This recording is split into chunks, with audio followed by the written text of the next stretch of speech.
आषाढी एकादशी निमित्त श्री संत नरसिंह महाराज पालखी सोहळा पंढरपुरात दाखल. पंढरपूर अकोट तालुक्यातील श्री संत नरसिंह महाराजांची पायी पालखी दिंडी आज पंढरपूर येथे विठ्ठल रुक्मिणीच्या दर्शनासाठी उत्साहात दाखल झाली. वारकरी संप्रदायाच्या भक्तिमय वातावरणात टाळ मृदुंगाच्या गजरात आणि ज्ञानोबा तुकारामच्या जयघोषात हा पालखी सोहळा पार पडला.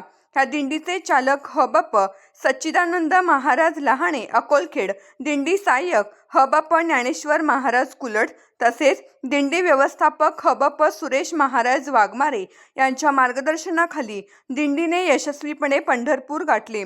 यावेळी केंद्रीय मानव अधिकार सुरक्षा संघटन दिल्ली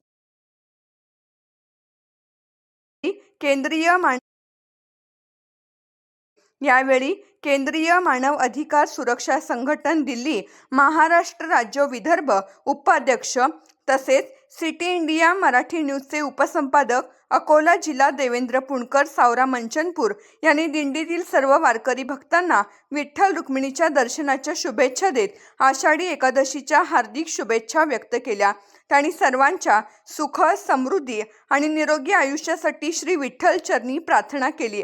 आषाढी एकादशीच्या पावन पर्वानिमित्त श्री विठ्ठल रुक्मिणीच्या दर्शनासाठी लाखो वारकरी पंढरपूरमध्ये दाखल झाले असून भक्तिमय वातावरणाने संपूर्ण पंढरपूर नगरी दुमदुमून गेली आहे.